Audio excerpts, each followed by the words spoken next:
Bonjour à tous, c'est Gromy et bienvenue pour cette IM critique numéro 4.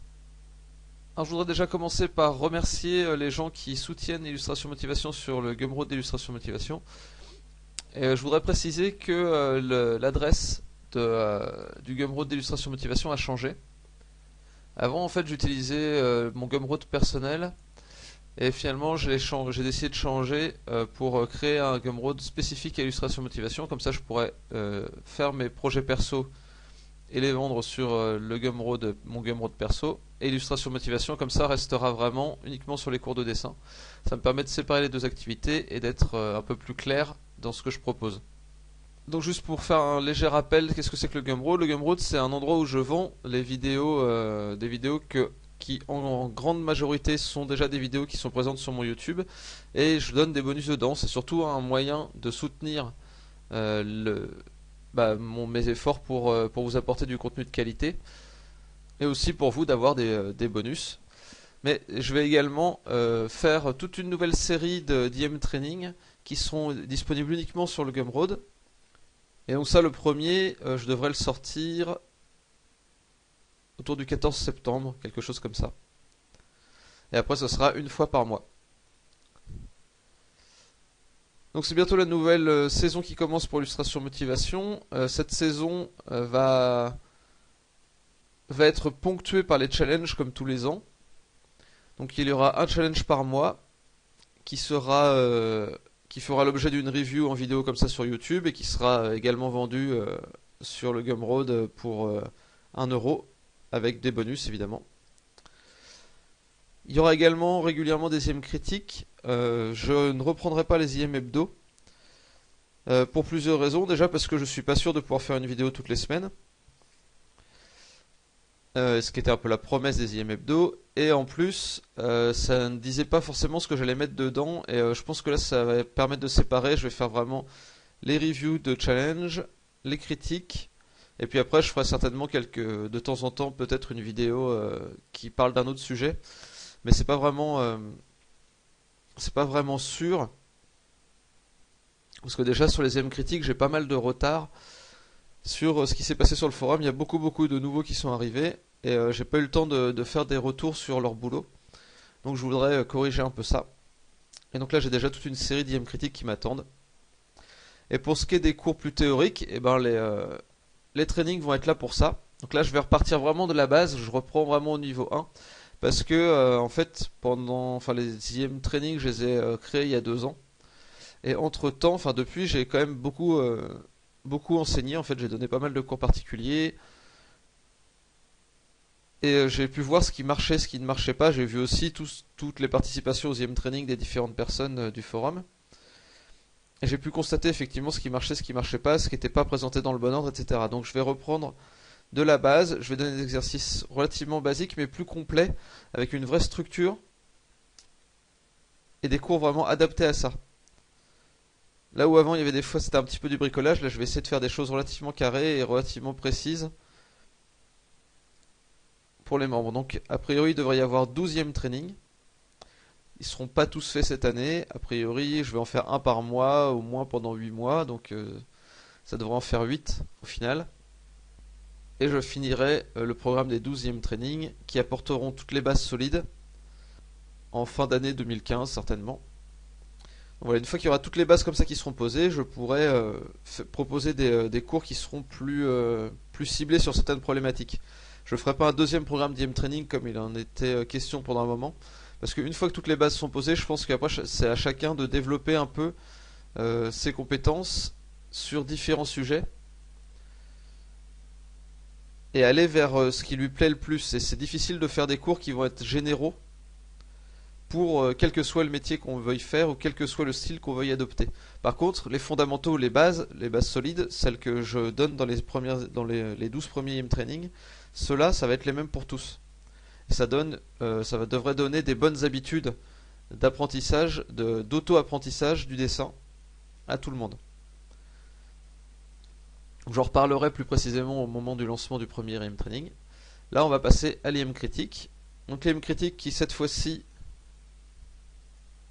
va revenir sur les boulots d'Ephasm qui est arrivé fin juin, et de l'autre Choui qui a posté une image le 1er juillet, et c'est sur cette image que je vais revenir. Et donc en bonus, je vais proposer une petite vidéo de 5 minutes qui revient sur la création de cette image-là, enfin de cette étude que j'ai faite. C'est ce que je fais assez régulièrement, c'est des études stylisées. Donc j'ai fait cette image-là en 50 minutes. Donc là c'est la photo de référence et puis là c'est mon image. J'ai fait ça en 50 minutes et j'ai enregistré le processus. Donc je vais passer tout le processus en avance rapide, en x10, et je vais parler dessus pendant 5 minutes. Voilà, j'espère que et ce contenu sera évidemment disponible uniquement pour ceux qui achèteront le pack de vidéos sur Gumroad. De toute façon, systématiquement sur Gumroad, je donnerai plus de contenu à ceux qui me soutiennent évidemment. Par contre, je continue à faire les vidéos gratuites ici parce que j'estime que tout ça c'est du contenu qui devra appartenir un peu à tout le monde. Donc voilà, j'espère que tout ça vous plaira et que ça vous apprendra des choses. Donc on est parti pour l'IM critique d'Ephasm et de Load Showy. Alors je vais vous parler des images d'Ephasm. Ephasm qui avait posté ces images il y a bien longtemps sur le forum, donc j'ai mis un peu de temps à revenir vers ce sujet-là, parce que j'avais pas mal de choses à faire avant de pouvoir recommencer à faire des critiques sur le forum. Ephasm qui a posté des images de créatures principalement, donc ce croquis qui s'est transformé une fois colorisé en ça, celui-ci, cette créature-ci et cette créature-là. Donc globalement ce qui manque pas mal dans les images d'Ephasm, donc pas trop dans celui-ci ni dans celui-là, mais dans ces deux-là, on a un problème de valeur qui va empêcher les créatures de bien ressortir sur le fond. Ensuite on a un autre problème, mais ça c'est un problème qui est peut-être, enfin je sais pas si c'est un problème technique de la part d'Ephasm ou pas, mais on a que des créatures de profil à chaque fois. Et c'est assez, enfin ça manque un peu de volume à certains moments. Et je me demande s'il y a une bonne compréhension du volume de la part d'Ephasm. Ne serait-ce que parce que ces pattes-là, elles sont pas très bien gérées. Parce que j'ai l'impression que c'est pas très bien compris sur comment ça marche. En fait, c'est pareil, cette patte-là, si ça va plus vers l'avant, la patte arrière là, il y a de grandes chances que ça soit plutôt symétrique et que ça parte un peu vers l'arrière. Donc, je vais revenir un peu sur la construction, vite fait, sur Photoshop. En fait, là, si on a la patte là qui part vers l'avant, l'autre, a priori, on devrait avoir une patte qui part comme ça. Voilà, et qui est vue certainement d'un petit peu du dessus. Voilà, et d'ailleurs, globalement, je pense qu'il faut vraiment s'habituer à penser en perspective tous les dessins qu'on fait, même quand c'est des créatures, quand c'est des choses assez organiques. Cela, c'est pas réellement pensé en perspective, parce qu'on dirait que la ligne d'horizon serait quelque part par là. Ça veut dire que les pattes seraient vues du dessus, a priori. Je sais que Ephasm est en train de travailler ça aussi sur le forum, donc ça fait une grosse partie du boulot aussi. Hein. C'est pas quelque chose qui s'improvise. Donc a priori, on devrait avoir certainement des pattes qui sont vues plutôt comme ça. Là, avec les griffes visibles là, là et là. Si on veut l'avoir toujours qui vient vers le spectateur, mais vu du dessus. Et donc celle-là certainement vue du dessus, mais qui va dans l'autre direction, par là-bas.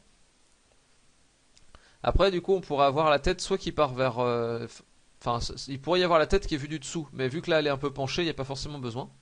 Donc après, au niveau de la lumière, ça paraît à peu près crédible. Après, le problème, c'est que il y a cette patte-là qui semble pas très bien placée dans l'espace. Celle-là aussi. Enfin, voilà. Ça dépend où on place la ligne d'horizon, en fait. C'est toujours un problème. Mais en fait, là, je dis que la ligne d'horizon doit être à peu près par là, parce que si on trace une ligne entre ces deux pattes-là, et après entre ces emplacements des pattes ici, ça a l'air d'aller vers une direction qui pourrait se rejoindre certainement quelque part. Après, la ligne d'horizon elle est peut-être encore plus haute que ça. Dans ce cas-là, il faudrait qu'on voit le dos. Là, le truc, c'est qu'on voit pas le dos. Le corps est totalement de profil. Donc, j'ai considéré que la ligne d'horizon était à peu près à l'endroit du corps, à l'emplacement du corps. Voilà, après au niveau de l'éclairage, il y a une lumière très forte qui vient du côté, enfin qui vient de face du côté.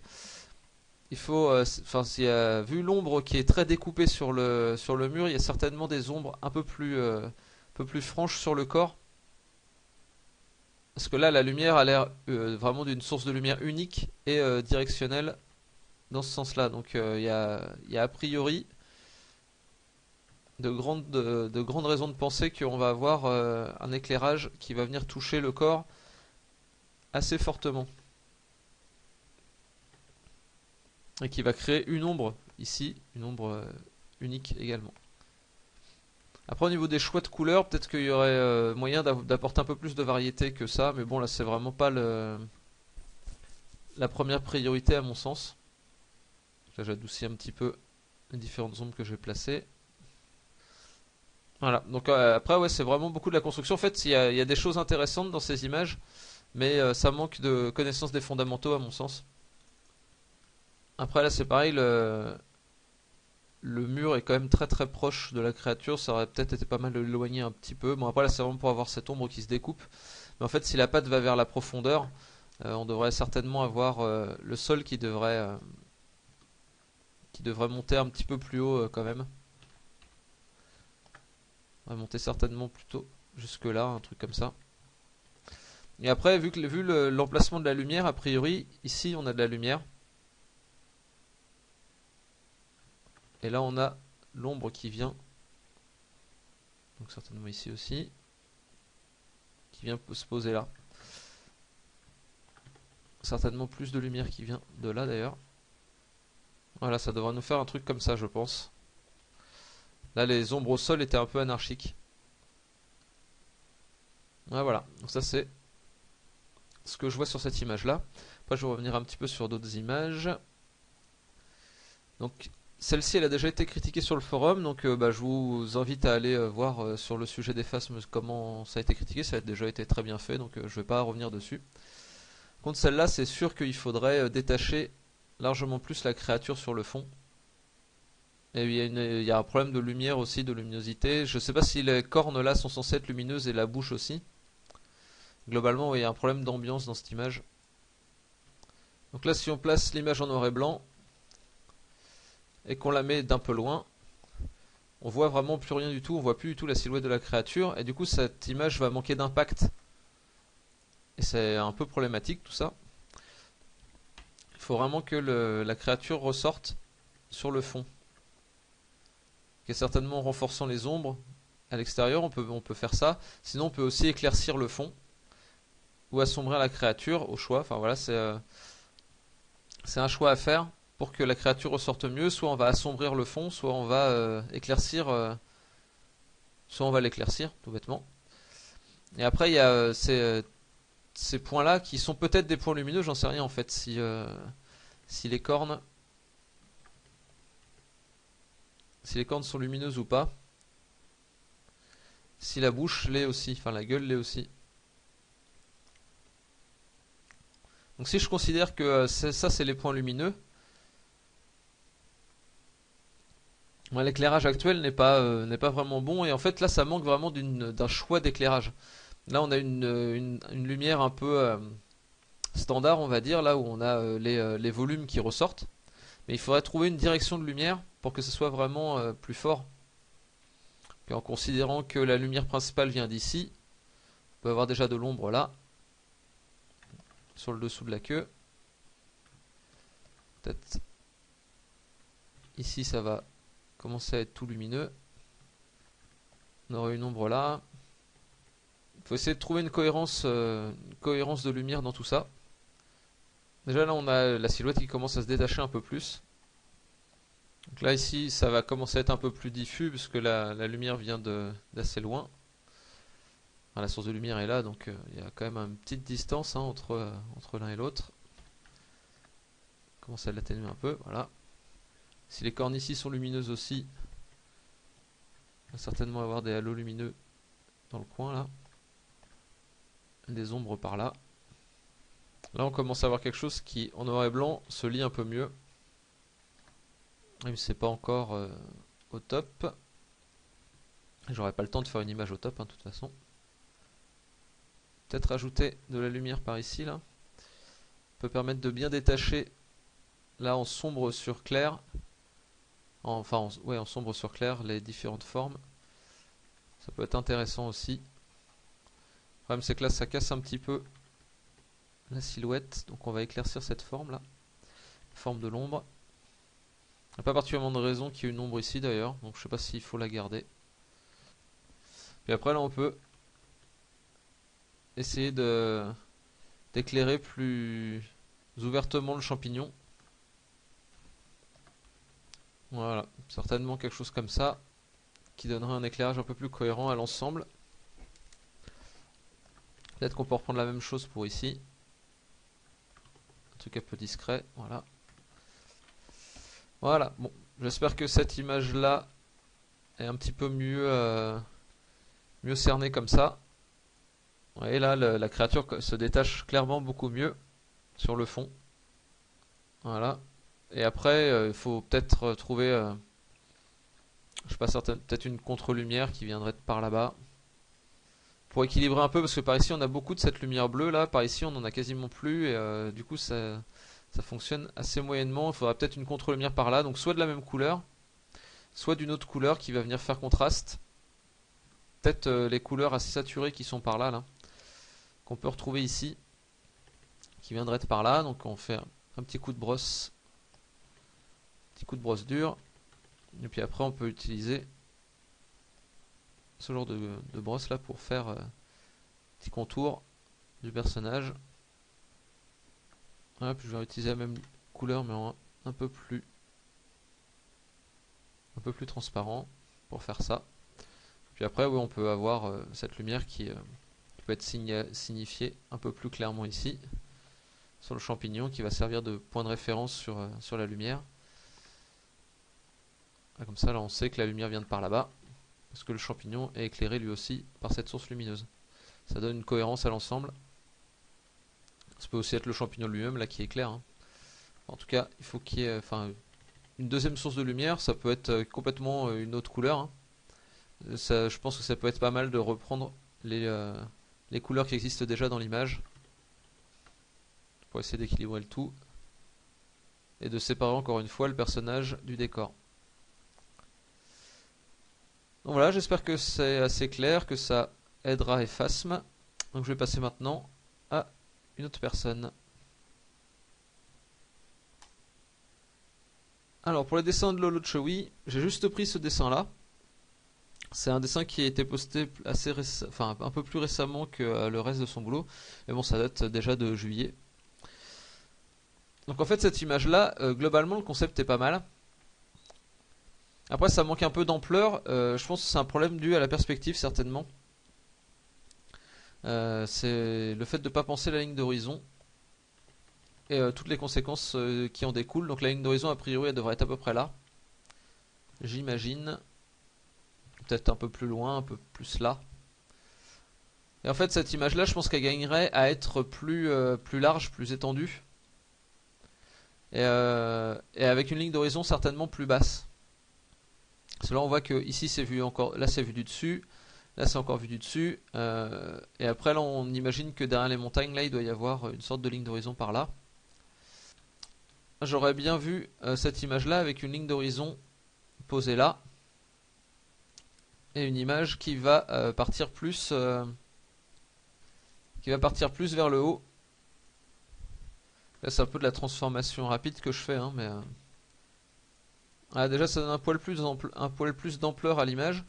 Et ce qui serait pas mal c'est de réserver une place un peu plus importante à ce personnage là, ou alors à le pousser plus loin dans le brouillard atmosphérique et dans la perspective pour lui donner un air plus imposant encore que ça. Donc là on a le petit personnage ici qui est très bien. Donc là je vais essayer de faire quelques petites retouches vite fait. Voilà, donc tout ça là, ça c'est si on considère qu'on a la ligne d'horizon qui est très basse, donc qui est là. Donc on a ici c'est vu du dessus, donc ça faudrait certainement marquer le fait que ce soit vu du dessus, avec de la lumière qui vient toucher dessus. La lumière on considère que là elle vient de par là-bas, elle vient du haut, hein. Donc là on a des rayons lumineux qui vont certainement peut-être s'infiltrer comme ça là. Et en fait, à quoi ça va servir de mettre ces rayons lumineux? Ça va servir à donner une direction qui va par là en fait. Et après là, on arrive à des choses qui vont être qui vont arriver à la hauteur de la ligne d'horizon, qui vont être vues de profil, et puis après ça va être vu du dessus, tout ça. Vu du dessous, pardon. Donc après tout ça là, ça va rester sombre parce qu'on n'aura pas de lumière qui va l'atteindre. Donc là on a ces rochers là qu'il faut retaper un peu pour leur redonner leur forme voulue par le Chowi. Donc ça c'est plutôt pas mal, ça renvoie dans l'image. Là ça bloque, là c'est une bonne chose aussi. Ensuite en fait cette créature là, je trouve qu'elle est un poil trop détaillée. Et sa forme globale est pas forcément ultra claire. Là, enfin, je comprends pas pourquoi il y a de la lumière à la fois de ce côté-là, à la fois de ce côté-là. Je pense que sa forme mériterait à être un peu simplifiée, peut-être à être plus massive. Là, il est un poil squelettique quand même. Enfin, il est tout en longueur, tout en hauteur comme ça. Je pense qu'il mériterait de prendre un peu d'ampleur en fait. Après, c'est vraiment une question de design, hein. Ça, c'est pas à moi de décider, c'est plutôt à l'autre show. Oui, moi, j'explique juste ce que je verrais. Je le verrais bien plus massif. Peut-être faire quelque chose avec son deuxième bras. Je sais pas. Enfin voilà, qu'il prenne un peu plus d'espace. Je sais pas exactement comment, hein, par contre. Ça c'est pas à moi de voir. Faut trouver un design intéressant. Peut-être abaisser sa tête aussi pour qu'il soit encore plus massif en fait. Enfin, ou l'élargir comme ça peut-être. À mon sens, il gagnerait vraiment à prendre de la masse visuelle quoi. Là, il est un petit peu fin. Il manque de présence, je pense, à l'image. Parce qu'au final, il est moins imposant que ça, même dans l'image de base. Ah oui, entre ça et ça, il n'y a pas une très grande différence de présence à l'image. Et ça, c'est plus contrasté. Donc ça prend le premier pas, ça prend la première lecture par rapport à ça. Et en fait, la créature, je pense, est plus intéressante à avoir en première lecture. Ici, ça, on peut le repousser un peu derrière d'ailleurs en utilisant la brume qui est dans le coin là, qui est parfaite pour faire passer ça devant. Donc voilà, on peut faire reculer un petit peu cette pierre là dans la profondeur, enfin dans la profondeur en termes d'impact visuel, et se concentrer plutôt sur cette créature dont on peut diminuer l'impact visuel du fond pour mieux faire ressortir le bras par exemple. Et ça peut être pas mal de jouer avec cette idée de contre-jour est bonne. Après il faut s'en servir pour créer du contraste justement et attirer l'attention sur ce personnage. Là en l'occurrence ça sert juste à faire à réduire un peu la présence du perso. Et ce qui est pas forcément nécessaire en fait. Enfin, là on va certainement le refaire repartir un petit peu dans la profondeur en éclaircissant un peu.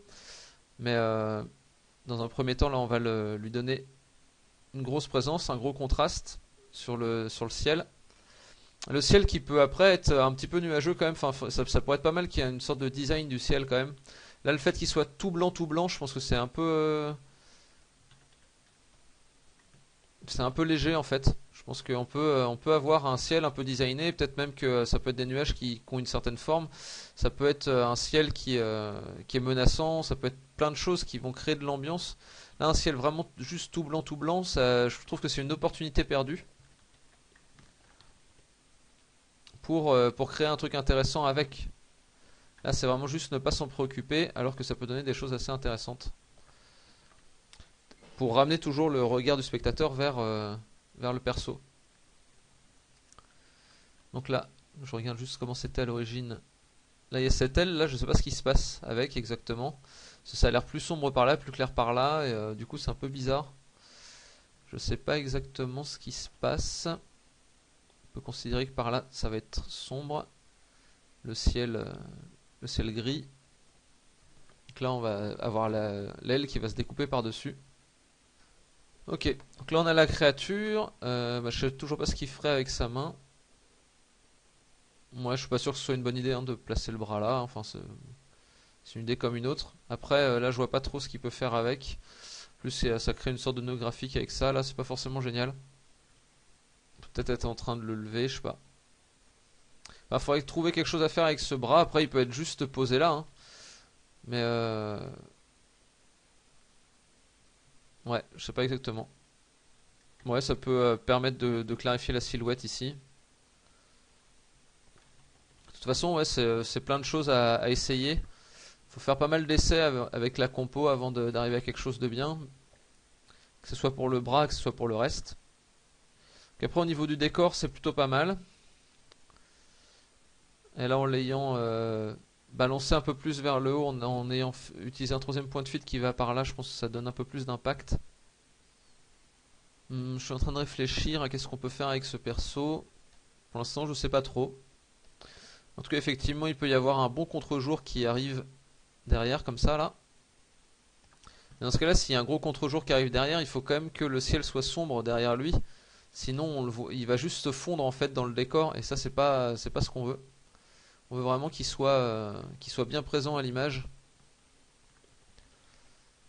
Donc là, j'utilise un blanc assez pur qui va détacher la créature sur le ciel qui va être plus gris. Voilà. Et après, effectivement, on peut rebalancer un petit peu de brouillard sur lui pour le rebalancer un peu dans la profondeur. Après, voilà, c'est surtout un changement de design, mais vous voyez que là, ce qu'on voit bien surtout, c'est le changement de ligne d'horizon qui est plus basse et qui va apporter plus de puissance à l'image, qui est assez importante. Après, effectivement, j'ai changé pas mal le design, mais c'est surtout pour lui donner plus de présence à l'écran. Vu que c'est un peu ce qu'on appelle le selling point, c'est vraiment là qu'il faut jouer un petit peu toutes ces cartes, quoi. Faut que le perso soit imposant. S'il l'est pas, l'image tombe un peu à plat. Il va pas avoir la puissance nécessaire. Là, je vais essayer même de l'agrandir encore. Allez, on peut aller encore plus loin sur le fait de l'agrandir, qu'il prenne vraiment presque toute l'image, que là qu'il aille presque toucher l'écran là-haut, et que la pierre là passe devant. Ça c'est un point important aussi. C'est vrai que j'y ai pas pensé sur le coup, mais ça peut être assez important que la pierre passe devant lui. Comme ça augmente encore cette histoire de profondeur. Et ça peut être vraiment pas mal. C'est pareil que cette pierre là passe devant, ça peut être pas mal aussi. Plus il y a d'éléments qui vont pouvoir se superposer les uns aux autres, plus la profondeur va être crédible et mieux ça va marcher. Là c'est pareil, que cette aile passe, ce rocher passe devant l'aile, c'est pas mal. Et si l'aile passe elle devant d'autres rochers, ça va créer un autre niveau de profondeur. Donc c'est tout bénef en fait. Il faut essayer de jouer le plus possible avec les éléments qui passent devant, les éléments qui passent derrière. Voilà. Donc là on va gommer un peu tout ça. Voilà, là les ailes passent devant des choses, derrière d'autres. La profondeur de l'image s'en trouve vraiment renforcée. Là hop, on replace un petit peu de ciel derrière. Là l'image n'est pas forcément ultra claire maintenant, mais je pense qu'on a quelque chose déjà d'un peu plus péchu. Parce que cette pierre là nécessiterait d'être un peu plus sombre. Sur le sommet en tout cas. Pour qu'on voit bien que ça passe devant la créature. Là j'éclaircis un petit peu la tête de la créature. Toujours pour cette histoire de brume atmosphérique qui, qui indique vraiment que le personnage est très grand, très haut. Donc ici, vu que c'est quelque chose qui passe vraiment devant presque tout le reste sur cette créature, il faut que ça soit l'élément le plus sombre de cette même créature. plus ça agit vraiment comme un bloqueur sur le bord de l'écran. Ça c'est pas mal. Voilà, de loin la silhouette est un peu plus lisible. Peut-être ça qui est encore un peu sombre. Voilà, les plans commencent à vraiment bien se détacher là. Après là il y a peut-être des petits nœuds graphiques qui se créent, hein. Ces rochers là ce serait pas mal qu'ils continuent par là je pense. Pour éviter justement un nœud graphique. Que vraiment les formes se superposent et non qu'elles se touchent à peine. C'est pareil là, hop. Petite forme là qui dépasse comme ça. Ça évite que l'aile cache tout le haut de ça qui est problématique après pour la compréhension de ce qui est devant, ce qui est derrière. Ça peut poser problème. Peut-être découper un petit poil plus ça. Voilà. Bon après là il y a encore pas mal de boulot à faire, hein, sur cette image. Je vais pas revenir dessus plus que ça. Bon, voilà, j'espère que ça va aider le Chewy à faire des images qui seront de mieux en mieux. Là déjà c'est vraiment pas mal, hein. Il y a déjà du bon boulot. Faut juste pousser les choses un peu plus. Ça manque encore un petit peu d'affirmation quoi. Faut affirmer ses choix, il faut que ce qu'on appelle le selling point, donc le point important de l'image, soit vraiment ultra visible quoi. Peut-être, voilà, déplacer ça comme ça. Enfin, toujours pour cette histoire de superposition. C'est toujours mieux quand les formes se chevauchent plutôt que de juste s'effleurer. Donc j'ai changé quand même pas mal de trucs, hein, donc voilà. L'image avant-après. Comme je disais, hein, c'est loin d'être fini, mais je pense que l'image est plus impressionnante après qu'avant. Voilà, tout pour cette fois. J'espère que cette critique va pouvoir aider Efface, Melo, Chewy, ainsi que le maximum d'autres dessinateurs. Je tiens à remercier par avance ceux qui me supporteront via le Gumroad. Je vous laisse le lien sous la vidéo. La semaine prochaine, je lance le premier challenge de cette 4ème saison d'Illustration Motivation. J'espère que vous serez nombreux à participer. En tout cas, d'ici là, dessinez bien. Passez une bonne semaine et à bientôt. Allez, ciao!